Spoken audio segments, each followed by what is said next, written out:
각 복음서 마태복음, 마가복음, 또 누가복음, 요한복음에는 예수님의 활동 기록의 순서와 내용이 겹치는 부분도 있고요. 또 어떤 복음서에 있는 사건이 다른 복음서에는 없는 내용도 있습니다. 예를 들어서 우리가 지난주에 요한복음에서 5명의 제자를 부르셨던 사건은 요한복음에만 기록되어 있는 사건입니다.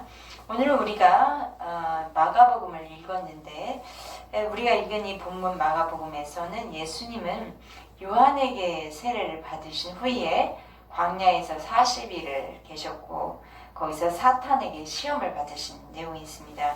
그리고 갈릴리로 오셔서 제 바다에서 그물 던지는 시몬과 안드레를 만나 제자로 부르십니다. 이후에 본격적인 공생애가 시작됩니다. 예수님께서 공생애를 통해서 하신 일들을 크게 3가지로 요약해서 볼 수가 있어요. 이것이 마태복음 9장 35절에 나오는 말씀인데 제가 읽자면 예수께서 모든 도시와 마을에 두루 다니사 그들의 회당에서 가르치시며 천국 복음을 전파하시며 모든 병과 모든 약한 것을 고치시니라. 예수님이 공생을 통해서 하신 일을 하나님 나라 선포하고 또 말씀을 가르치고 병을 고치는 것입니다. 사복음서에 기록된 예수님의 사역은 이 3가지 범주 안에 다 있다고 볼 수 있습니다. 그러면 우리가 오늘 볼 마가복음 1장 1절에는 무엇이라고 말씀이 선포되어 있냐면 하나님의 아들 예수 그리스도의 복음의 시작이라 라고 선포합니다. 이처럼 그리스도의 복음의 시작인 공생애를 하시는데 예수는 선포하고 가르치고 고치는 일을 하시는 것입니다. 이 모든 과정에서 예수님이 하신 일 가운데에 강조하는 것이 있어요. 오늘 말씀에서 특히 강조되는 부분은 권위라는 단어입니다. 22절을 보시면 이렇게 표현되어 있죠. 예수님께서 가르치시는 것도 권위 있는 자와 같았다. 또 27절 귀신을 쫓아내고 치료하시는 것도 권위 있는 새 교훈이라 그렇게 기록을 합니다. 그러면 여기서 사용된 단어 권위라는 것은 그 뜻은 무엇일까요? 우리말 국어 사전에서 찾아보니까 남을 지휘하거나 통솔하여서 따르게 하는 힘이라고 설명을 합니다. 권위는 헬라어로 엑수시아입니다.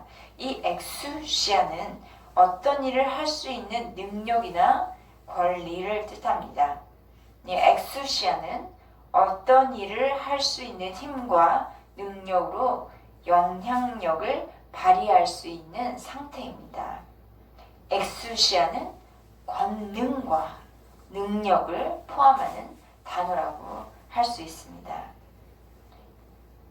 이 세상을 살아가는 사람들, 저와 여러분들 포함하죠.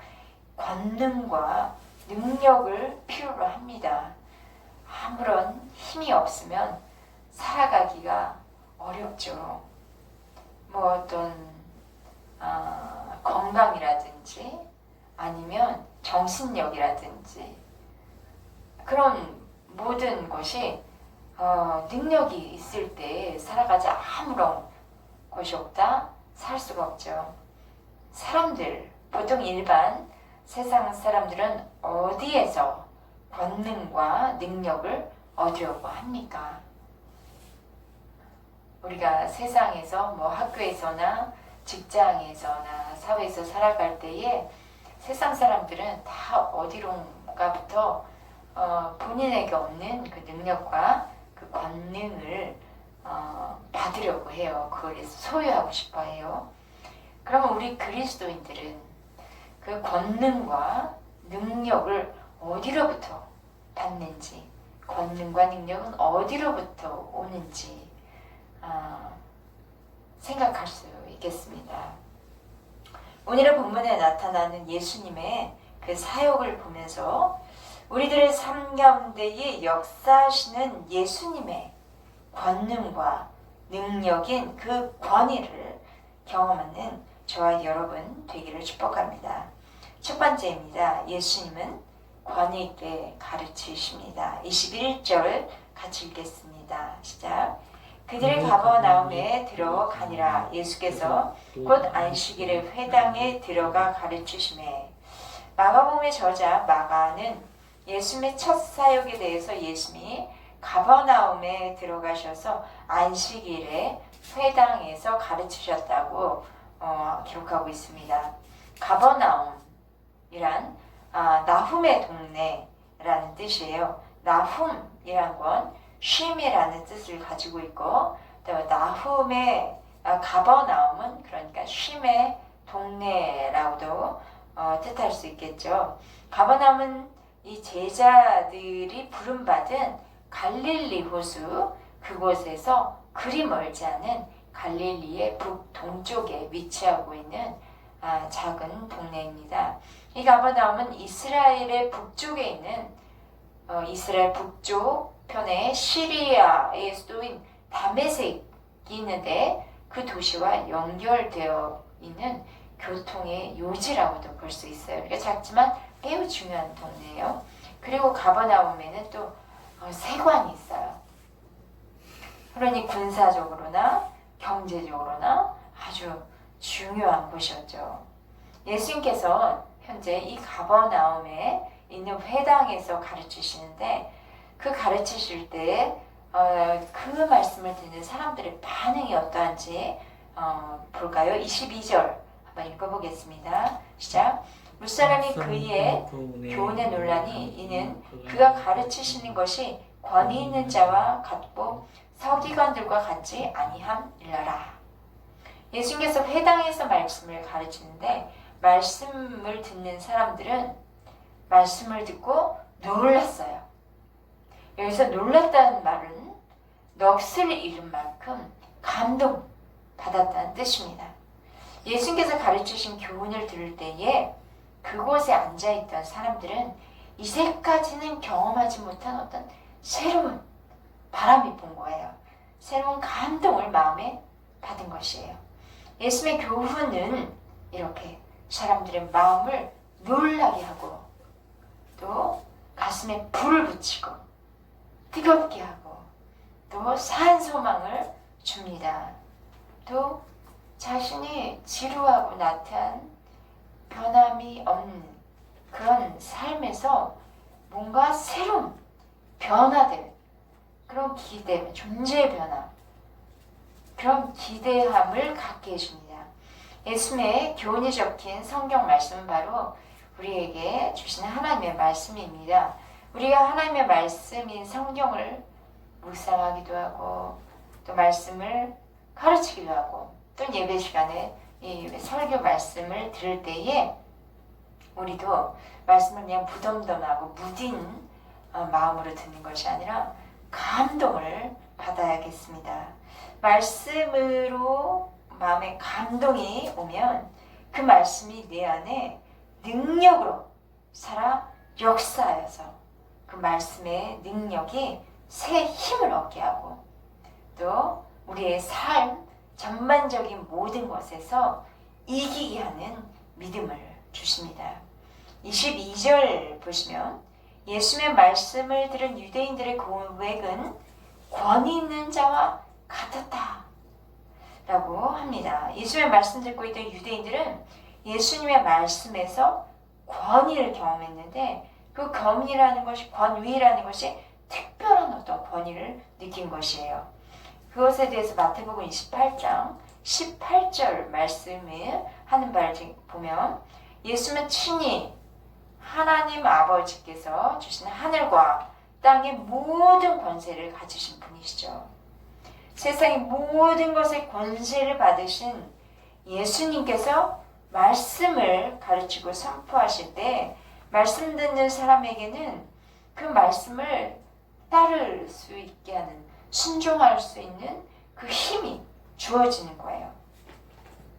우리가 성경을 통해 예수님께서 주시는 말씀을 들을 때, 듣는다는 건 그냥 한 귀로 듣고 한 귀로 흘러가는 것이 아니라 감동으로 그 말씀이 내 안에 꽂힐 때 우리의 마음이 움직이고, 우리의 마음이 움직이는 거는 웬만한 사람들이 일이 않죠.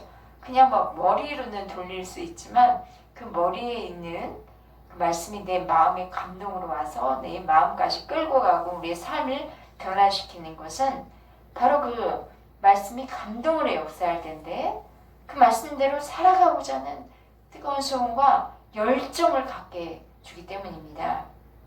성령께서 우리 마음에 오셔서 성경 말씀이 권위 있는 권능과 능력의 말씀으로 조명되어지면 성령은 우리의 심령에 말씀을 딱 가슴에 새겨지게 하는 것이죠. 그래서 말씀을 따라 살아가게 하는 힘이 주어지는 것이에요. 그러므로 성도는 성령의 충만한 가운데에 말씀을 묵상하여 감동으로 받고 성령의 조명하심을 따라 말씀을 깨닫게 되고, 이 말씀이 지금 현재 또는 우리에게 아니면 이 사회 국가에게 주신 말씀이라 깨닫게 되고 말씀에 순종하면서 살아가게 되는 것입니다. 우리 계속 22절 말씀 보면 유대인들은 예수님의 교훈에 대해서 서기관들과 같지 않은 교훈이라 합니다. 이 서기관들은 유대적으로 보면 토라의 가르침을 받은 사람, 랍비 또는 사품을 받은 신학자를 지칭한 단어입니다. 당시 율법을 연구하는 일, 또 율법을 가르치는 일을 하는 사람이라고 할 수 있어요. 서기관을 율법 학자라고도 불려졌습니다. 이들의 가르침은 유대인들의 전통과 율법이 아마도 혼합된 형태였을 것입니다. 서기관들의 가르침은 일반 사람들이 이해하기, 일반 서민들이, 보통 사람들이 이해하기가 쉽지 않고 복잡하게만 여겨졌을 거예요. 예수님의 가르침이 이 서기관들의 가르침과 다른 것이 무엇이었을까요? 예수님은 생명과 죽음, 생사를 가르는 말씀을 주셨고, 그리고 우리가 앞으로 마지막에 나아가야 할 영원한 것, 또 우리가 현재 살아가면서 눈에 보이는 것들이 전부가 아니라 눈에 보이지 않는 더 많은 것들이 있는데, 그 영원한 것들에 관한 것도 예수님께서 제기하시고 깨닫도록 도와주셨죠. 그러나 서기관들은 다소 하찮은 것들에 대한 논쟁을 한 거예요. 그것도 논쟁이에요. 삶과 죽음으로 이끄는 그 부분, 우리 인생은 그게 매우 중요하지 않습니까? 그런데 이 서기관들은 아마 먹고 마시는 것이라든지 손을 씻는가 씻지 않는가, 그런 어떤 드러나 보이는 형식, 그런 것들을 가지고 논쟁을 하고 시간을 허비한 거죠. 그러니까 존재적인 그 사람의 죽음이냐 생명이나 또는 그 존재를 바꾸는 일에까지는 그 말씀의 능력이 역사하지 못한 거죠. 예수님은 그 시대에 사람들이 간절히 바라던 것이 무엇이었는지도 아셨어요. 그 당시의 사람들, 오랜 세월 고난 가운데 살았던 유대인들은 하나님 나라를 소망하면서 살았습니다.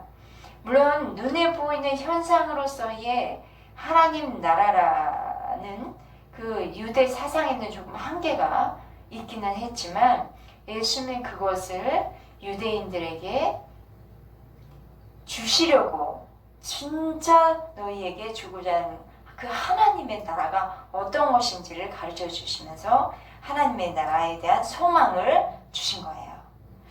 하나님은 우리가 알아듣지 못하는, 그 이해할 수 없는 그런 것들을 그냥 쭉 나열하시는 분이 아니라 우리가 이해하고 그것을 우리가 말씀을 받아서 삶으로 바뀌어져서 살아갈 수 있는 그런 살아있는 말씀을 주신 거죠. 성령님께서 우리에게 그 일을, 말씀을 능력을 가지고 살아갈 수 있는 그것을 조명해 주신 분은 바로 성령님입니다. 그러니까 우리가 성령님의 도우심, 성령님의 주도하셔서 이끄신 말씀을 들어야겠습니다. 성경은 우리의 삶에 있어서 가장 중요한 문제인 영생. 영생은 목숨을 길게 끌어가는 것이 아니라 하나님 나라 안에서 하나님이 주신 생명을 소유하며 누리는 그런 삶을 이야기해 주시고, 또 우리가 죽을 때 보면 대부분 자기의 죄를 끊임없이 되뇌이면서 용서해달라고 그렇게 한다고 하죠. 그만큼 죄라는 문제는 사람들이 인정하려고 하진 않더라도 가슴에 누구에게나 품고 있는 부분이 죄의 문제인데, 그 죄의 문제를 풀어가시는 분도 바로 예수님이십니다. 그 구원에 대해서 하나님이 주시는 값없는 은혜와 복에 대해서 말씀하고 있는 것이 바로 성경입니다. 우리는 이 서기관들이 전하는 것 같은 율법주의적, 그러니까 율법주의적인 거예요. 겉으로 드러나는 어떤 형식적 그런 것의 가르침이 아닌 생명의 말씀을 우리 그리스도인들은 받은 자들입니다. 복음에는, 예수 그리스도가 주신 그 복음에는 생명이 있습니다. 예수의 말씀에는 하나님의 나라가 있습니다. 하나님의 은혜와 복이 있습니다. 그러므로 성경 말씀 안에서 우리가 위대한 하나님의 꿈을 꾸고 또 말씀으로 은혜를 받아 새 힘을 얻어 오늘을 살아가는 저와 여러분 되기를 축복합니다. 두 번째, 더러운 귀신도 예수님에게 순종합니다. 23절과 24절 말씀 읽겠습니다. 마침 그들의 회당에 더러운 귀신 들린 사람이 있어 소리 질러 이르되 나사렛 예수여, 우리가 당신과 무슨 상관이 있나이까? 우리를 멸하러 왔나이까? 나는 당신이 누구인 줄 아노니 하나님의 거룩한 자니다. 예수님께서 가버나움 회당에서 말씀을 전하실 때에 그곳에 귀신 들린 사람이 갑자기 소리를 지르면서 예배를 회방하고 있습니다. 귀신은 사람들이 하나님께 예배드리고 하나님께 나아가는 것을 여러 다양한 방법으로 방해를 합니다. 그런데 회당에 귀신 들린 사람이 있다는 것에서 우리가 알 수 있는 것이 있어요.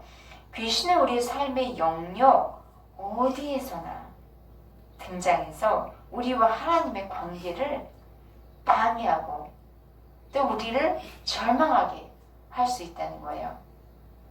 사탄은 다양한 방법으로 우리가 구하는 삶의 자리에서 하나님이란 존재를 없애버려요. 그리고 우리에게 하나님의 나라를 누리지 못하게 하고 또 소유하고 있던 하나님 나라조차도 빼앗아 버리는 그런 일을 하는 것이 바로 사단의 사명이에요. 사람의 영혼을 지배하고 있는 귀신은 예수님을 향해서 이렇게 말해요. 예수여, 우리가 당신과 무슨 상관이 있나이까? 우리를 멸하러 오셨습니까? 귀신은 예수님을 잘 알고 있고 또 예수님의 오신 목적을 알고 있는 것이죠. 예수님께서 오신 목적 무엇일까요? 그것은 마귀도 잘 알고 있는데 마귀의 일을 멸하기 위해서 오신 거예요. 그래서 요한 1서 3장 8절 말씀을 보면 이런 말씀이 있어요. 죄를 짓는 자는 마귀에게 속하나니 마귀는 처음부터 범죄함이라. 하나님의 아들이 나타나신 것은 마귀의 일을 멸하려 하심이라. 죄를 짓는 자에게 마귀가 활동을 하죠. 죄가 있는 곳에 마귀가 항상 주변을 어스렁거리며 그 안에 들어옵니다. 마귀의 졸개, 사탄의 졸개, 귀신들은 예수님께서 누구인지 거룩한 분이신지는 알아요. 그리고 또 예수님이 왜 성육신하러 오셨는지 마귀의 일을 멸하러 오신다는 것을 알고 있어요. 그렇기 때문에 귀신들은 예수님을 일단 만나면 두려워 떠는 거예요. 회당에서 만난 더러운 귀신도 예수님을 보고 두려워 떨고 있죠. 우리가 예수님을 믿는다는 건 예수님의 이름의 권세를 의지하는 것입니다. 우리가 예수님의 이름 권세를 의지할 때에 우리에게서 활동하는 귀신은 떨게 돼 있어요. 우리의 삶을 무너뜨리고 절망하게 만든 귀신을 향해서 우리는 예수님의 이름으로 기도하며 선포해야 합니다. 그러면 무엇이라고 방해를 하는 말을 하기도 해요. 잠시. 그것을 우리는 숨지 말아야겠습니다. 예수님의 이름 권세를 알고 두려워 떠는, 예수님의 이름 권세 앞에 굴복하는 그 사단을 향해서 기도하며 예수님의 말씀으로 선포해야겠습니다. 25절과 26절 말씀 읽겠습니다. 시작. 예수께서 꾸짖어 이르시되 잠잠하고 그 사람에게서 나오라 하시니 더러운 귀신이 그 사람에게 경련을 일으키고 큰 소리를 지르며 나오는지라. 더러운 귀신에 들려 회당에서 예배를 방해하며 소리 지르고 있는 귀신을 보신 그 예수는 귀신을 향해 꾸짖으세요. 잠잠하라고, 그 사람에게서 나오라 명령하세요. 예수는 귀신들인 사람과 귀신을 분리해서 보신 거예요. 그러자 그것을 들은 귀신은 그 사람으로 하여금 경련을 일으키게 하지만 그것이 끝이 아니라 큰 소리를 지고 귀신 들인 사람 안에서 귀신은 나가는 것이죠. 예수님께서 선포하며 귀신이 물러가고 악한 어둠의 영이 물러가는 역사가 일어납니다. 우리가 예수의 이름을 의지해서 귀신아 물러가라 라고 선포할 때에 우리의 삶을 괴롭히는 귀신의 역사가 물러가는 일이 일어납니다. 우리는 우리로 하여금 저주받는 삶을 살게 하고 절망하고 좌절하며 슬퍼하게 살아가게 만드는 귀신을 향해서 또 그 어둠의 영을 향해서 선포해야 합니다. 예수 그리스도의 이름으로 명하노니 잠잠하고 우리의 삶의 영역에서 떠나라. 예수의 이름을 의지하여 선포할 때 귀신이 나가는 역사가 일어납니다. 예수님께서 귀신을 향해 명령하심에 귀신이 나가는 것을 보고 사람들이 감탄합니다. 27절 시작. 다 놀라 서로 물어 이르되 이는 어찌미냐 권위 있는 새 교훈이로다. 더러운 귀신들에게 명한즉 순종하는도다 하더라.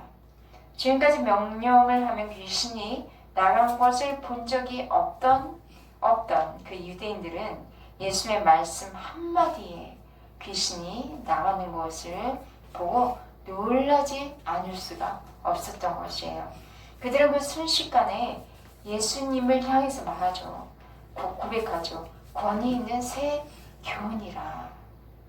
예수님께서 명령하신 즉 귀신이 순종하고 나가는 것을 본 유대인들은 그 놀란 살아있는 말씀의 능력에 감동을 받은 것입니다. 예수님의 말씀은 귀신도 순종하는 능력이 있습니다. 아멘. 예수님의 말씀의 권위는 귀신도 굴복합니다. 아멘. 우리가 성경 말씀을 의지해서 선포할 때에 우리에게 이와 같은 일이 일어나는 것입니다. 하나님의 말씀에는 이처럼 권위와 능력이 있습니다. 예수님의 말씀 한마디면 귀신이 떠나가고 죽은 자가 살아나고 질병이 고침을 받고 파도가 넘실거리는 파도가 잠잠해집니다. 오늘 우리의 삶 속에서도 우리가 하나님의 말씀을 의지할 때에 말씀을 통해 놀라운 역사가 반드시 일어날 것입니다. 예수님의 말씀은 권위 있는 새 교훈입니다. 예수님의 이름의 권위는 어제나 오늘이나 영원토록 동일합니다. 예수 그리스도 그 이름의 권세와 권위로 하나님 나라의 능력을 누리는 저와 여러분 되기를 축복합니다. 세 번째, 예수님은 질병을 고치십니다. 예수님의 가르침에는 권위가 있고 예수님의 명령에는 귀신도 순종하는 권위가 있습니다.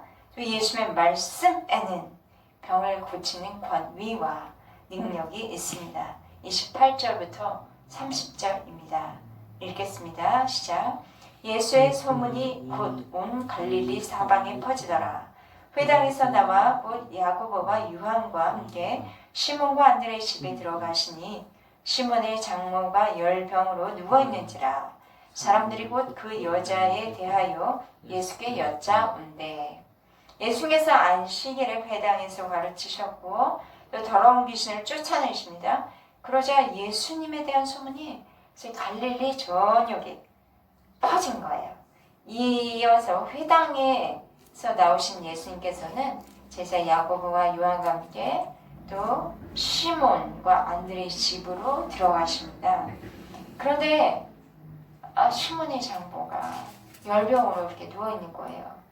시몬 베드로는 예수님의 부름을 받기 이전에 이미 결혼을 했다는 걸 알 수 있겠죠. 후에 베드로의 사역을 할 때도 아마도 아내와 함께 사역을 하지 않아 함께 다니면서 베드로가 사역을 하지 않았을까 추측을 합니다. 예수님께서 시몬과 안드레의 집에 지금 들어가셨는데 시몬 베드로의 장모가 열병으로 누워있고 여기서 말하는 열병이라는 것이 구체적으로는 어떤 병일까? 알 수는 없어요. 누가복음서에서는 시몬의 장모의 열병에 대해서 말하기를 중한 열병을 앓고 있는지라 라고 기록되어 있고요. 또 시몬의 장모의 열병이 중한 열병이고 누워있다고 한 것을 봐서 시몬의 장모는 여러 날 동안의 열병 때문에 누워있었고 상당히 그 상태가 심각한 것으로 보아집니다. 시몬의 장모가 열병으로 누워있는 상태인 것을 지금 그 사람들이 그것을 알고 시몬의 장모의 사정을 지금 예수님께 알리는 상황이었죠. 열병으로 누워있는 시몬의 장모에 대해서 이야기 들은 예수님은 어떻게 하시는지요. 31절 보겠습니다. 읽겠습니다. 시작. 나아가 그 손을 잡아 일으키시니 열병이 떠나고 그 여자가 그들에게 수종드니라. 마태복음 8장 15절에 또 이 사건을 기록한 내용이 있는데요. 그의 손을 만지니 열병이 떠나가고 여인이 일어나서 예수께 수종들려라 이렇게 표현되어 있고요. 누가복음 4장 39절에는 예수께서 가까이 서서 열병을 꾸짖으시다. 그러니 병이 떠나고 여자가 곧 일어나 그들에게 수종드니라 이렇게 기록되어 있어요. 누가는 예수님께서 시몬의 장모를 고치실 때에 열병을 꾸짖으셨다 그렇게 기록을 하고 있습니다. 마태는 손을 만지니 열병이 떠나갔다고 기록하고 마가는 손을 잡아 일으키니 열병이 떠나갔다 기록하고 누가는 열병을 꾸짖었다 그렇게 기록하는 것이죠. 이 모든 기록을 그냥 통합해서 보면 예수님께서 병을 고치는 능력과 권위가 있기 때문에 시몬의 장모가 고침을 받았음을 알 수 있습니다. 예수님께서 꾸짖으시면 열병이 떠나갑니다. 그러니까 우리 병도 성령께서 인도해 주시면 병자의 손을 잡고 기도할 때 병을 꾸짖을 필요가 있어요. 예수님께서 손을 잡아주시면 열병이 떠나갑니다. 손을 잡고 위로하는 것도 필요하죠. 우리가 믿음을 가지고 예수님의 옷자락만 만져도 그 혈류병 여인은 예수님의 옷자락만 만져도 병을 고침받는 역사가 일어나지 않았습니까? 이것이 예수님의 능력이고 예수님에게 있는 영적 관입니다. 32절, 33, 34절 읽겠습니다. 시작. 저물어 해질 때에 모든 병자와 귀신 들린 자를 예수께 데려오니 온 동네가 그 문 앞에 모였더라. 예수께서 각종 병이 든 많은 사람을 고치시며 많은 귀신을 내쫓으시되 귀신이 자기를 알므로 그 말하는 것을 허락지 아니하시니라. 회당에서 더러운 귀신 들린 사람이 고침받는 이야기와 또 시몬의 장모가 고침받는 이야기가 순식간에 퍼져나갔겠죠. 그 소문 들은 사람들을 전모했을 때 예수님께서 계신 곳으로 많은 병자들과 귀신 사람들을 데리고 온 것입니다. 거의 동네 모든 사람들이 예수님이 계신 시몬의 집 앞에 모여들었고 예수님은 각종 병이 든 많은 사람을 고쳐주시고 귀신을 내쫓으십니다. 귀신들이 예수님은 누구인지는 알지만 말하는 것은 허락하지 않으셨습니다. 예수님은 모든 병을 고치십니다. 모든 병을 고치고 모든 악한 것을 고치고 그 예수는 귀신을 쫓아내는 능력과 권세, 권위가 예수님에게 있습니다. 우리가 그림을 의지해서 기도할 때에 오늘날도 병에서 나음받는 역사가 일어나는 것입니다. 예수님은 우리의 영혼과 삶의 모든 영역에서 구원해 주시는 구세주이십니다. 우리에게 성령으로 세례 주시는 분이십니다. 예수님은 우리의 질병을 치료해 주시는 위대한 의사이십니다. 그리고 마지막 때에 다시 오실 재림의 왕이십니다. 예수님의 이 시대에 우리들에게도 권위 있는 새 교훈을 주십니다. 예수님의 말씀의 권위와 그 이름의 능력을 의지해서 날마다 이기며 나아가는 저와 여러분의 삶이 되기를 축복합니다. 모든 약한 것이 고침을 받고 흑암의 영이 물러감으로 하나님이 주시는 은총으로 가득 채워지는 복된 저와 여러분의 삶이 되기를 축복합니다. 아멘. 기도하시겠습니다. 할렐루야. 사랑의 하나님 감사합니다. 하나님께서 권위 있는 새 교훈을 예수님으로 말미암아 저희들에게 허락하시고 저희들이 그 말씀의 능력을 권위를 경험하면서 살아갈 수 있도록 하여 주셔서 감사합니다. 우리들의 삶 가운데 역사하는 모든 악한 영을 내어 찌어치시고 또 우리들의 삶을 괴롭히며 고통스럽게 하는 질병에서 나음을 주심으로 우리의 모든 삶의 전반에서 하나님의 나라에서 누리는 그 기쁨과 즐거움으로 소생하는 삶을 날마다 살아갈 수 있도록 하여 주시옵소서. 예수님의 이름으로 기도했습니다. 아멘.